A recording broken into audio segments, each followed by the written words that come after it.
is Eric Alexanderson. Tries to get it up the field. Adam Saville ends up taking it away. He's chasing it down towards the left side of the box. He's going to send it in with the left foot, and it's deflected away past that goal line.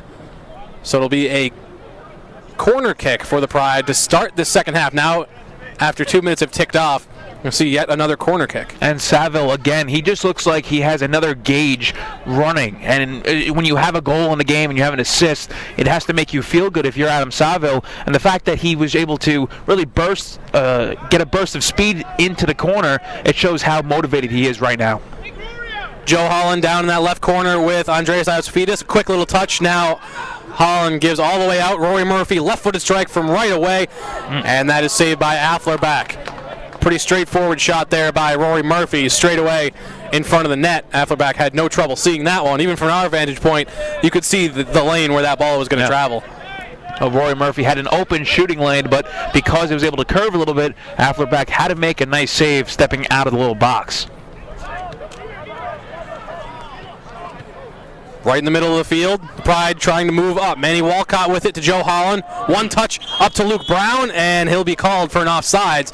And correct me if I'm wrong, Joe, that's the first offsides we've seen all day from either team. They've been very disciplined. Very disciplined, and that has to help the entire team know that it just talks about the chemistry. It just speaks how well and what kind of page that they're on. Far side in front of the Drexel Dragons bench, it's Meshach Eshinati. And a slide from Iosafidis trying to get it right past the midfield of Drexel. We apologize if the crowd mic picked up any explicit language from Rory Murphy, as he was not happy with the fact that he just put the ball about 10 yards in front of where he wanted it to be. Luke Brown now controlling towards the midfield. Don't laugh. Pretend it didn't happen, Joe. Now left side towards the box. Andreas Iosafidis sending it into Meshach Eshinati. He can't get his head on it, and that'll sail out of play past the goal line. It's just the frustration of being a player, Matt. When things don't go your way, you just say a couple of things. Yeah, a couple of things. Anyway, they're up 2-0 Hofstra. Really nothing to be upset about that they have the lead. There's 40 minutes and 50 seconds remaining on the clock in this one, and defensively, they've been doing everything that Coach Richard Nuttall would want, and has been stressing, excuse me, in practice. They have been stretching too. Well, I would hope so. Yeah. Center of the field now. The Pride trying to bring the ball up. Joe Holland one-on-one with a midfielder. That's number 16, Dakota Peterson, who started the game, played the entire first half, and has really done a good job in the midfield, not allowing the Pride to work past him individually at least, and he's been pushing that pressure to the outside. Far side now, Thompson chasing it down. Nealis with about a foot advantage on Thompson, takes the ball away, and it goes back to Alex Ashton. You can hear yelling from the sideline. Once again, the Drexel Dragons head coach Doug Hess, along with assistant coaches Billy Englishby and Sean Lawler and Jordan LeBlanc. They have been very vocal from that sideline all day. Luke Brown near side, taking it towards the middle, covered tightly by Armin Effendick, and it's taken away. Meshach Eshinati tries to bully his way back into possession, and he throws one to the ground, but offers his help to get Dakota Peterson back to his feet. And you have to laugh, because when you're looking at the Hofstra sideline, it's the entire opposite. Richard Nuttall and the rest of the coaching staff just sitting back on their folding chairs, watching this game, enjoying it like they're three fans. It looks like they're sitting on a beach over there, but maybe about 70 degrees too cold to be a beach.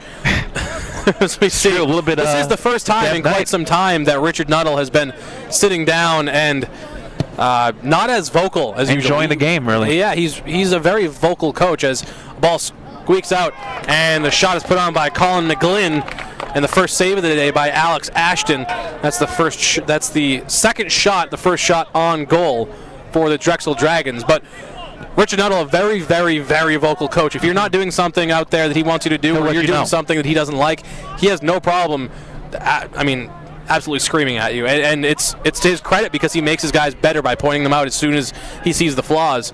But so far today, he hasn't seen very many.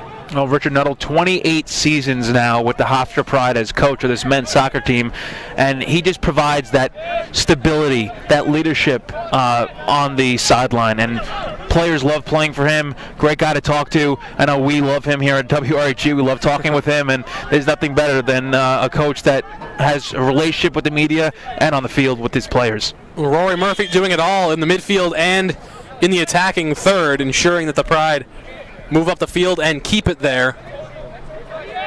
But a whistle is blown for a bit too much physicality. Pride don't mind. They think they're playing just as aggressive as you would need to play to win a game like this. And they've learned from playing against some of the best in the country. They learned from playing against UNC earlier in the season. They learned from playing against Syracuse. They learned from playing against Virginia just a couple of days ago. And that out-of-conference schedule that was so tough, and we thought, wow, why would Richard Nuttall want to do that to his team? This is why. It's because they can power through just about any matchup, whether it's a great team or whether it's a struggling team like Drexel that's going to play much more physically aggressive. They can get past them. And we talked about it plenty of times, how the schedule in the beginning of the season was very tough, but it was a good challenge for them. And even though they didn't come out on top in all those games, they did play fairly well. And aside from just one or two games where maybe the game got a little bit out of reach early on, they played stout defensively, and offensively just wasn't working for them. Now they've figured it out, they've settled in, and now they just can't stop scoring and generate those offensive chances. Thompson far side tried to get something going for the Drexel Dragons, but he could not. So now the Pride playing catch back and forth between their midfield and their defense, which has happened quite a lot today. Rory Murphy near side, back to Iosafidis, and he'll get some help from Sean Niels, putting a little bit of pressure on. Iosafidis leads Mashaka Shinati far right side. A little bit too much, and it'll be a throw-in for Drexel. The Pride might think it's a goal kick as they're retreating a bit further than you would like them to. Luke Brown, the only one pressing on this throw-in. Ball's thrown in all the way up towards the Pride bench, headed around a couple of times, and Drexel comes down with possession. That's Eli Schvika. Haven't heard his name much today. He's been very quiet, held off the score sheet, and you have to give credit to this Hofstra defense. Only 2 shots on the game, 1 shot on net, and when you just surrender that many shots, it shows that you're doing something right. Well, what the Pride are doing right now is holding Drexel's offense from really even getting past the midfield line. And for Drexel, they're having a hard time keeping the Pride out of the area of that 18-yard box, and even in the goal box, they're really just having a whole lot of trouble keeping the Pride away from there, as Hawkins sends it all the way across to Nino Alfonso, and Alfonso will be the one to bring this ball up. Controls, gets the ball past one defender to Manny Walcott, and he'll be getting the ball back right side. He's going to cross it with the right foot, floating into the crease. Left-footed strike from Adam Saville, and he's got his second goal of the day. Adam Saville puts the Pride up 3-0 in the 36th minute. He's now got 2 goals, 1 assist. What a day for Adam Saville. What an unbelievable pass that was towards the middle of the field, towards the side, the near side of the post. Adam Saville just pressuring his way, pushing his way onto inside the box, able to just stick that leg up and pump it home. And what a goal from Adam Saville. So effective in this game right now. I looked over at you right after I said that it was a goal, and you had a blank stare on your face, and I thought I said something wrong. I realized you were just dumbfounded. That was a great goal. Left us a bit speechless up here. He was streaking in from the left side of the box, and Nino Alfonso was clearly getting the ball back. We could see it from up here that he was going to get the ball back and send it to the middle, but Drexel had no clue that Adam Saville was coming back door, and all he had to do was toss that left foot towards the ground, not even towards the ball, just towards the ground, and deflected it up into the net. And wow, what a goal from Adam Saville. What a day. And you get now days like this from Daniel Massey. One day you got it from Luke Brown a couple weeks ago. You get it from Adam Saville now. I mean, it's impossible to know who's going to score on this team. It's funny to say, but I guess the only consistency so far in the Hofstra Pride offense has been that Joe Holland has not been scoring. But it's because of plays like that that you realize, oh, where was that 4th defender? Well, he was double-teaming Joe Holland a little bit further up, and that's why Saville could break free on the near side. So Joe Holland really just acknowledging his role at the moment, embracing it, and doing a great job. He was as elated as anybody on the field after that goal. Oh, he's a leader on the team. He's a leader, and he will literally do whatever it takes to really benefit this team, and you could see it. He's directing the play where he wants the ball, where the ball should be, and the way he just takes on defenders and opens the field up for everybody. We've talked about it plenty of times on this broadcast and off the air a bunch of times as well. Joe Holland just does that to everybody. He makes the team that much better, even if he's not scoring goals. He's doing everything else. A clearance opportunity for the Dragons was headed away by Harry Hawkins. The only one pressing is Connor McGlynn yet again. I feel like I've said that a handful of times so far today. He seems to be the only one on offense that is actually pressing the defensive backline for the Pride when it seems like there's no use to. But he's putting the effort in. He's thinking maybe I can make them make a mistake and maybe we can get something out of it. And that's the attitude you need when you're playing from behind 3 goals right now. You just have to press. And Drexel is definitely demoralized after that 3rd goal. And it's a credit to the offensive system for the Hofstra Pride even when your best players aren't available at all times, maybe your best players don't include 1 or 2, maybe they include 6 or 7, and there's so many options on this field. And one of those options, again, Adam Saville, he has that pedigree of winning and soccer. His grandfather actually played for Manchester and Liverpool back in the 60s. Manchester United or City? United. Down on the left side, Harry Hawkins and Rory Murphy, 2 more defensive-minded defenders / midfielders playing catch in the offensive area. We're going to have Nick Bigelin come in now for Nino Alfonso, and that's the first substitution that we sort of predicted to happen in this second half. When the Pride get a comfortable lead, Richard Nuttall has absolutely no problem saying, you know what, starters are off, I'm going to try something new. Left-footed strike centered by Rory Murphy, and that's deflected all the way out of bounds. Ricochets off of the concession stand, and the Pride will have a throw-in just about 5 yards off of the goal line. Into Joe Holland. Holland now back with it from Murphy. Gives in, now back to Joe Holland. Left-footed strike, centering it. It's going to be Luke Brown trying to control right-footed strike. That one goes past Tyler Afflerbach, and the Pride have their 4th goal. Luke Brown getting in on the scoring party. The Pride up 4-0 in the 32nd minute. Joe Holland took on 2 defenders of his own, making it look easy. Able to set up Luke Brown, who had to do a little bit of his work again outside the box. Able to just make one little move, kick it right by the goalie. And that's the 4th goal of the evening. Hofstra just looks in control completely. It's a strange phenomenon with this team. When they score once, they just get so much confidence, and I think it's all built up from the rough start to the season when they barely could score a single goal. And Coach just said, you know, when we get one, I think we'll get a lot. And it happens now game to game. In that first half, they scored 1 goal, yes.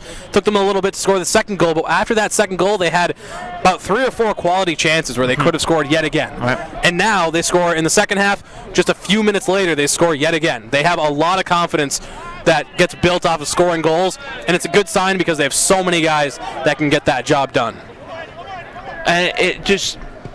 going back to the beginning of the season when they had those troubles scoring goals, it makes you feel so much better if you're a member of this team, the fact that goals are now coming easy for them. They're making things look easy. They're getting contributions from literally every player on the field. It's not just 1 guy or 2 guys like it was maybe last season or in years past. Now they're getting contributions from everybody, and down the stretch, this has to help, especially in the postseason when defenses are going to be even tighter. Well, Tyler Afflerbach's stat line is now even, 4 saves and 4 goals against. Not the prettiest day for Afflerbach, whose 1.7 goals against average now will inflate closer to 1.9. And it's kind of an awkward situation with this team in net, because last year they had a lot of sort of, not inconsistencies, but options, I should say, because for the Drexel Dragons last season, it was sort of a platoon between Tyler Afflerbach and Jordan Jacob. Each got right around 10 starts, Afflerbach with 10 and Jordan Jacob with 9, and the numbers were pretty similar, but now the entire load is put on Afflerbach's shoulders. Well, Afflerbach, he faces so many chances per game as the ball goes a little bit too far out of bounds. Afflerbach last season 1-9 in 10 games started, 2.10 goals against average, so that's not very good. But Drexel last season, they had their struggles, and their defense wasn't that great. Like I said, they surrendered so many chances offensively, and when you face that many chances, the chances are, the odds are it's going to go against you, and that's exactly what happened with Afflerbach last year. His save percentage under 7, it's a 696 save percentage, not very good as well. Couple of substitutions here. Connor Ryan comes on the field for Armin Effeldick. And then you'll also have Oscar Ramsey in for Andreas Iosafidis and Lerthon Thuma in for Manny Walcott. And I wouldn't be surprised if we saw the likes of Henry Creighton and Gennaro Villardi as well in a few moments. Potentially Brian Rubinaccio, a goalie that Richard Nuttall has said time and time again is overlooked. You ask him, what do you like from Alex Ashton and Leo Arkanhelski? And he says, well, you can't forget about the third guy in Brian Rubinaccio, because he's been making these guys so much better in practice, and in the time when Alex Ashton was hurt a little bit, he really did help this team along. He saw minutes in that CFC game when the Pride played at James M. Stewart Stadium. He lined up on the sidelines to come in as a sub with about 6.5 minutes left, so that was the intention. There wasn't a stoppage until about 2 minutes left, right. But the idea is that Nuttall was going to trust him with nearly 7 minutes of play in a game that wasn't necessarily all the way over. So that's a good nod from your head coach. Drexel putting a bit of pressure on, and Ashton scoops that one up, sends it out to Rory Murphy, who's backed off the offense a little bit now as Lerthon Thuma and a couple others have restructured the way this midfield and defense looks. Well, when you look at this Hofstra team, last season they had a question mark going into the offseason, losing their goalkeeper and Patrick Prey. Right. Unbelievable goalkeeper, very good, won a bunch of awards, he's so good. Right. Leave a possible hole there. Now they have 3 goalkeepers that can come in and really play their best and really make an impact in the cage. And it just looks so much better if you're the Hofstra Pride, who now have 3 goalies who are capable of starting games for really any team in the conference. And when you have that many options, it just makes you feel so much more confident back there. If you were listening to the radio and you're the one beeping that horn, please stop. As the Hofstra Pride lead 4-0, just a little friendly advice. We can all hear that. Still going on. Harry Hawkins moving the ball up the field a bit. It'll be Lerthon Thuma near side rather than far side where he's used to playing. Rory Murphy left foot, centering it for Meshach Eshanati, and that one back-footed away from the net but kept in play by the back line of the Drexel Dragons. You know, it's now like an actual Major League Soccer game with the Vuvuzelas. Except it's a lot less cheerful and a lot more annoying. It's done now, so maybe they were listening to 88.7 FM and they heard my friendly advice. I mean well. 2 substitutions on the far sideline getting ready to come in for the Pride. One of them caught the number. It's Henry Creighton, another one we mentioned. The other I can't necessarily tell who it is, but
Marius Latibo, it seemed like he might be a starting defender, but the way it worked out is Harry and Nealis were so good And by they stepped themselves. up, right? Yeah. They really had no need for an extra defender.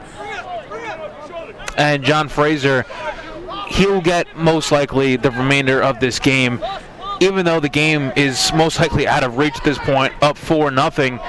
He will still give 110%. You see that. His speed, his motor right now continues to run, and even though he comes in during some garbage minutes and just to get all that, he's still a strong player and will give it his all, and that's something you have to credit John Fraser for.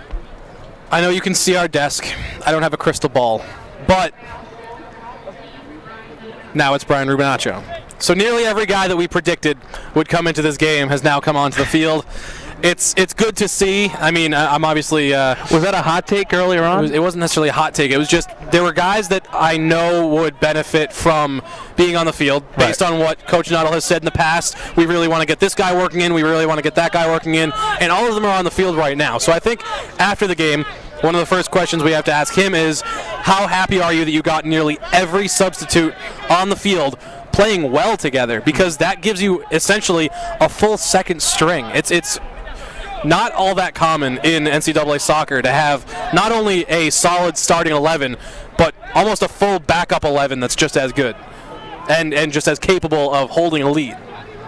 And Joe Holland is also not on the field. Joe Holland is not on the field, and that's definitely good to see too. Now that he really worked out a lot of what he wanted to work out, he's able to get some rest. From far out of the box is a strike from, I believe that was Oscar Ramsey, goes wide left. And I know we haven't necessarily been talking a whole lot about what's going on play to play here, but it has just been a whole lot of volleying. It's been conservative play by the back line. Right. They've been moving slowly out of their defensive third, getting it up the field. And at this point, Drexel's not even moving at 100% because they're down by 4 with 20 minutes left.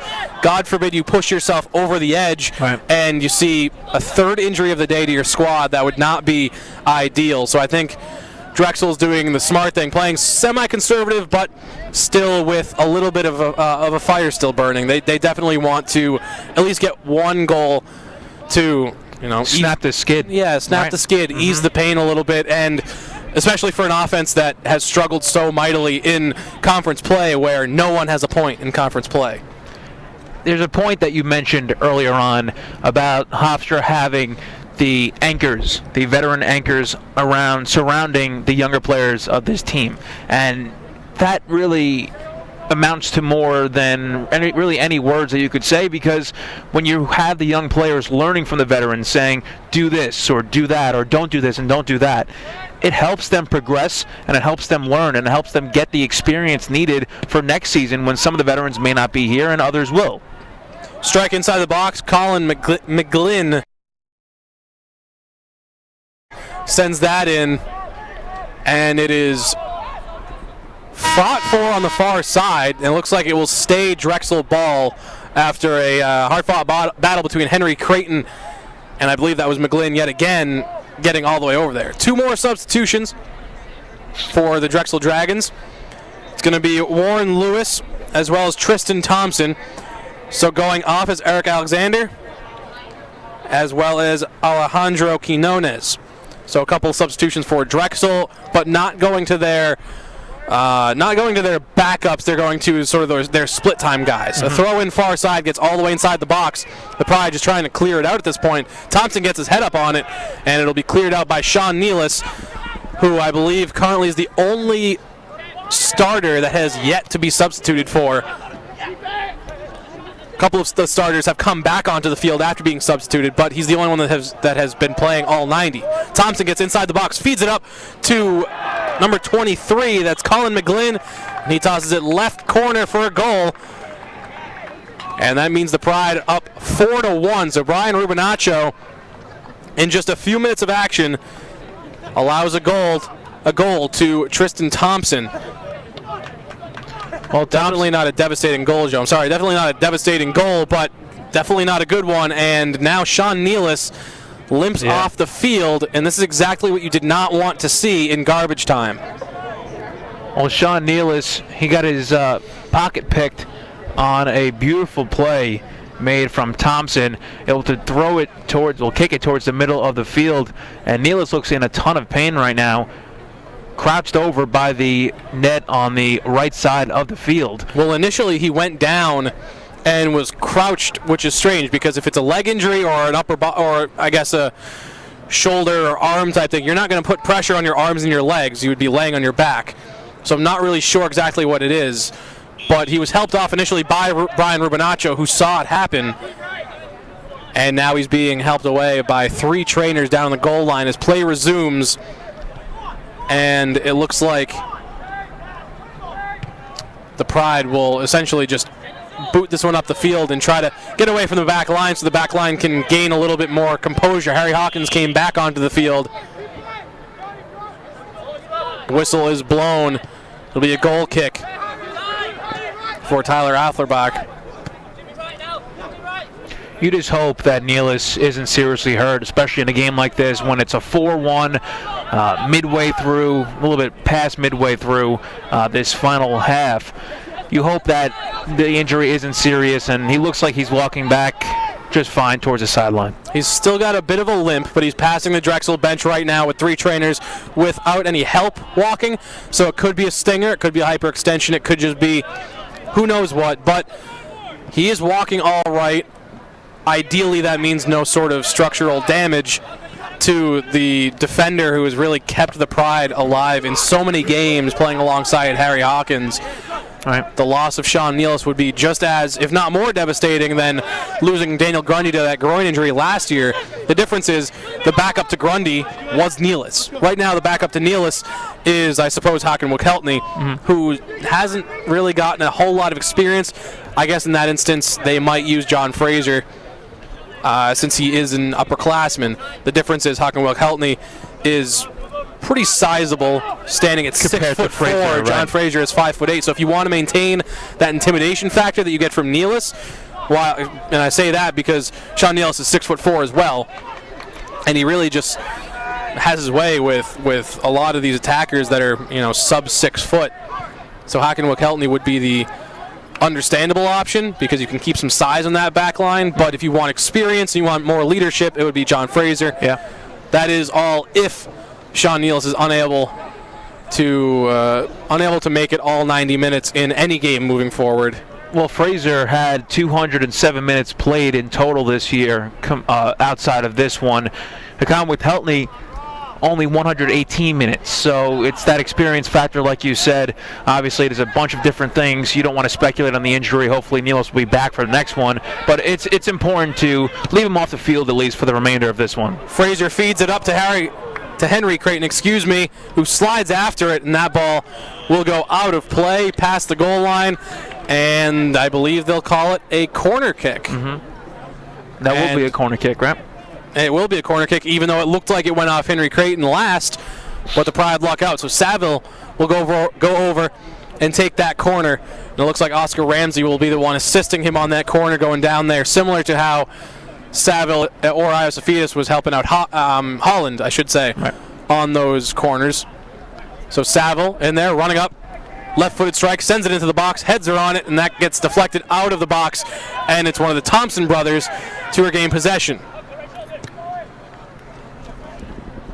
That's Aaron Thompson trying to send it up to his brother Tristan Thompson. Could not.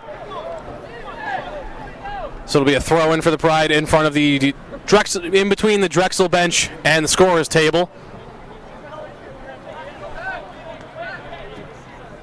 In the 14 minutes remaining in this second half between the Pride and the Drexel Dragons, as the Pride lead 4-1. Henry Creighton and Daniel Massey bring the ball up. Right-footed strike from Gennaro Villardi, the defender, who's up a bit further than you would expect, playing more of a midfielder role at the moment, as Harry Hawkins, Wikeltny, and John Fraser are more the defensive-minded ones here, along with Lerthon Thuma.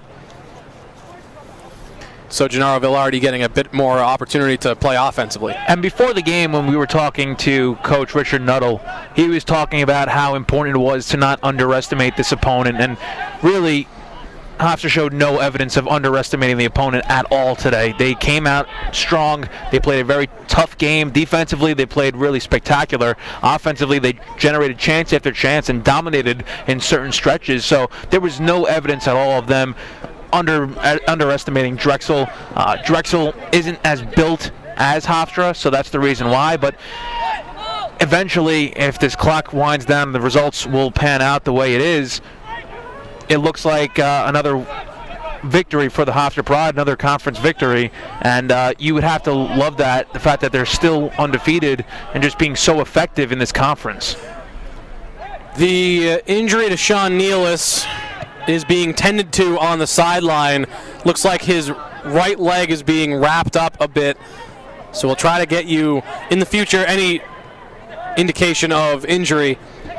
Ideally post-game we can get a little bit out of Richard Nuttall as Aaron Thompson streaks down the left side, far side, contended by Hockenwick Heltney, and the ball is sent out of play past the goal line. It'll be a goal kick for Brian Rubinaccio, who after 2.5 minutes of play allowed a goal to Colin McGlynn, I should say, assisted by Aaron Thompson. And we have another Pride player on the ground inside the box. I believe that is Hockenwick Heltney. I could be wrong. I hope I'm wrong. Well, they're asking the trainers to come out again. Okay, McKeltney is, I believe, walking around. So down in the box. We'll get you the number soon. We'll get you the license plate soon.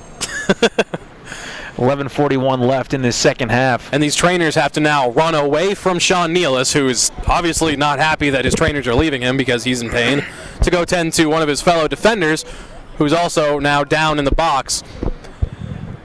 And it looks like there's a sub ready to come in for whoever it is that is down. In the meantime, Pablo Casado has come in for Daniel Massey. So Casado's first minutes in this one, and he could be one of those guys that finishes off the game. There's a jumble of guys over by the Pride bench in front of the scorer's table. So we could see a couple of other additions. Christian Nainani is up and active and looks like he will be coming onto the field. Still am not positive as to who is down in that box. We'll get it as soon as possible. Danny Elliott is back on the field, which is strange to see late in the game with such a lead, but he comes in and switches spots with Lerthon Thuma, and he'll kick the ball around and take this time to practice a bit. Have some fun, stay warm. Bit of a chilly night here in Hempstead. Player is up and walking. On his own command, no help at all, so that's a promising sign for the Hofstra Pride. Still cannot see a number on this. It was tough to really gauge who was on that far side. There were so many substitutions in the span of about 3 or 4 minutes that some of these guys, who knows, they might not even be on the roster. They actually just picked some man up from the stands, actually. In any event, Harry Hawkins now controls the ball, sends it left to right across the field. It's handled by Oscar Ramsey. Goes back to the back line. Nick Bigelin was the one that went down. He was the one that was substituted by Danny Elliott, so that's how we know that. Right. So Nick Bigelin, unfortunately, in very limited minutes now, goes down. Sean Nealis no longer up on the medical table on the sideline getting attended to. I believe he's just sitting with his teammates in the overhung bench. So that's a good sign that it was a quick fix, whatever it was. Potentially some of that freezy spray, whatever they call that.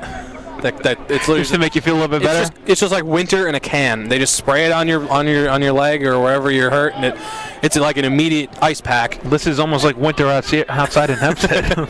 Danny Elliott near side in front of the press box, getting the ball up to Gennaro Villardi, who has just come into the game. John Fraser back towards the midfield line, sends it far side, and it's mishandled by Lerthon Thuma. On the first play that Lerthon plays on the far side, as when Danny Elliott came on, they swapped sides. So as I mentioned earlier, Lerthon was playing near side, which is sort of unfamiliar to him. He now goes back to his natural side and has a bit of trouble on the first play. I mean, naturally, though. Naturally, yeah, you're not familiar. You're being moved around quite a lot. Not in the span of a season, but in the span of a game. So, especially in a 4-1 game, you can afford to make that little misstep. Ideally, next time he's on the field, he's not moved from one side to another. He can get comfortable with his defensive partners. That's another thing. On this side, he was sort of the midfield partner with Harry Hawkins, and then he got moved over really quick to play with Nick Bigelin, and then Bigelin went down, and now he's playing with another pairing, and it's Hakenwick Heltney over there now too. So like it's a strange combination of guys to be playing with in the span of 5 or 6 minutes.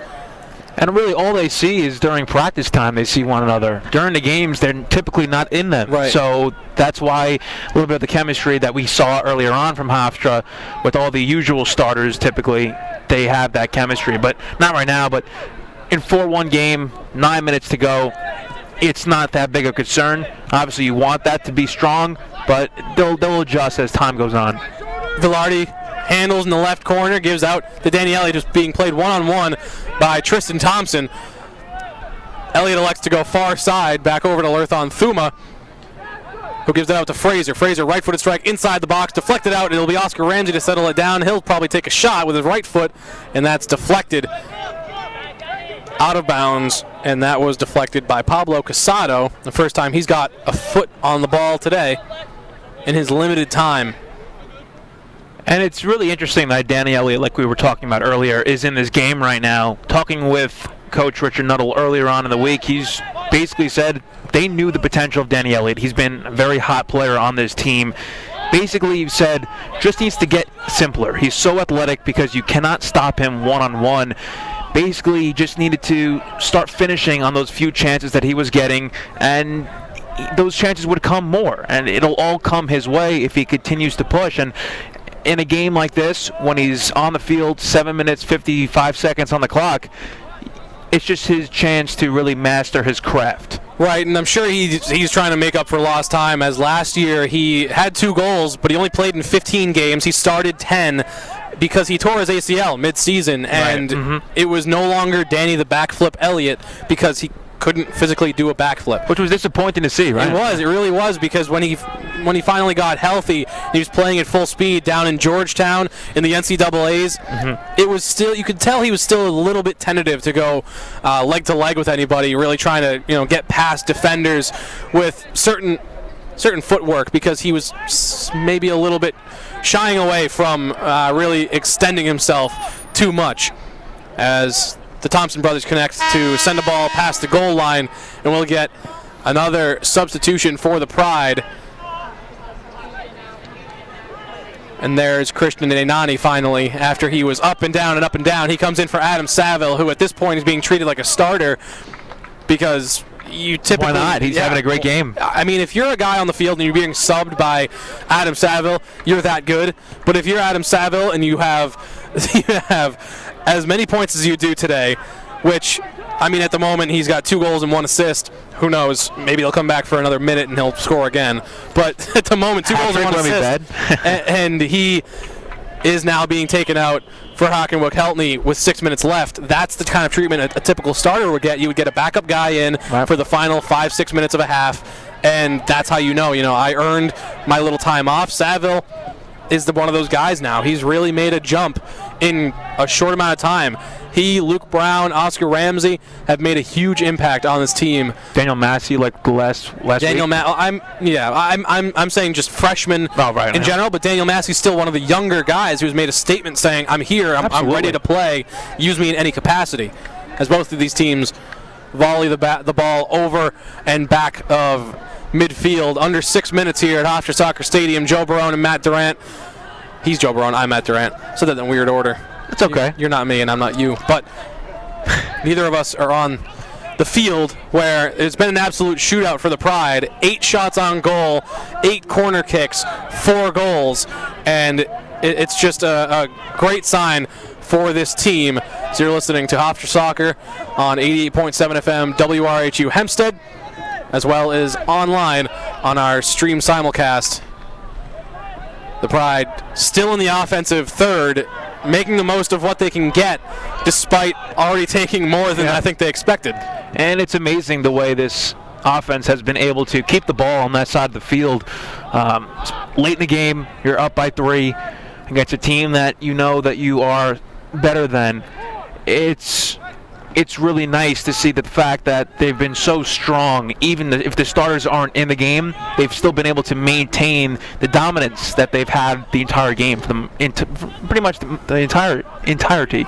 Yeah, I said it very formal. Good for you, Joe. The ball goes out of bounds, far side, right in front of the Hofstra Pride home bench, as Richard Nuttall seems to not even be paying attention to this game. He has his back, conversation. He has his back turned to the entirety of the field. So you're not going to use that against me? And he's just talking to his team. All he's doing is telling them what you did right, probably a little bit of what you did wrong, probably a little bit of brush off that last goal and look to the future. I wish I could hear what he was saying right now, but essentially something to the effect of, lads, we're almost 6-0, and he has to be very proud of this team. Entering the box far side, the Pride try to put a shot on net, and that one will get booted all the way out of the Hofstra Soccer Stadium into the new Hofstra Medical School parking lot. Beautiful sight. It's a nice looking building from up here. I've never been in there in my life. I assume it's nice. Well, we're up above the press box, so we have a nice view of the entire campus, really. Right, well, that new building actually causes quite an echo, and when the crowd here in the soccer stadium roars as a shot goes wide right off the foot of Henry Creighton, he wants a whistle. He's not going to get it this late, and with this score. With this new medical building, when the crowd roars, it bounces off the building, and you can hear it on broadcast sometimes so the acoustics, with the national anthem, if it's being sung or just played. Either way, you hear it bounce back at you, but when the crowd roars, it bounces back as well. So in the playoffs last season against Lehigh, the opening game of the NCAA championships, or the NCAA tournament, I should say, when the Pride played against Lehigh, there was a packed house. Almost 1,300 people packed into the stadium that typically only holds about 1,100. And standing room only, essentially. Yeah. But when they went off, when they were screaming for their team, it bounced back and it doubled. And the acoustics here now just make it so much more of a home field advantage, because it makes it sound like you're playing at a football stadium. It bounces back. It makes it sound like there's not only 1,300 people on one side, but also 1,300 yelling back from the other side. And that has to help. That has to help the team. The fact that you have... I don't want to cut you off, but the ball just got shot out of play, and Richard Nuttall, who has back turned, just got dinked in the head, and he's talking to the trainer real quick, probably asking for an Advil. Maybe a concussion protocol. That's what happens when you have your back turned to play. He's laughing it off. But absolutely, home field advantage, Hofstra Soccer Stadium. And they've done so well. They've done so well at home, and it's the fan support that comes to the game that they just are here all the time trying to just help them, root them on. And now with 140 left, the crowd is still here, just really rallying around this team. About 1:30 remaining here between the Pride and the Dragons. 4-1, the Pride lead, thanks to goals from Luke Brown, 2 from Adam Saville, and 1 from Mashak Eshanati. And don't worry, Joseph Holland did get on the score sheet. 2 shots on goal, 68 minutes registered, and he had an assist, which was, just as pretty as Saville's second goal when he assisted on Luke Brown's goal. So shot is put on Afflerbach from about 60 yards out. Now is just a time to just really improve all your stats if you want to get a couple of shots on net. Even maybe if the ball takes a crazy bounce and finds the twine, it's always it might be a little bit of a covering up a potential deficiency if you think that the offense hasn't done enough, which they have. Right. Maybe then you can go back and tell Nuttall when he's upset about something, hey, we had 9 shots, not 8, or we had this many instead of that. If you really want to get particular, right? Yeah. I mean, it's just one of those things. You never know. 9 shots on goal right now for the Pride is definitely a solid number, and the last time out for both of these teams, it was sort of the tale. The Pride outshot William and Mary drastically, and the Dragons were outshot by Columbia drastically, and it's the same thing here. The Pride outshot the Drexel Dragons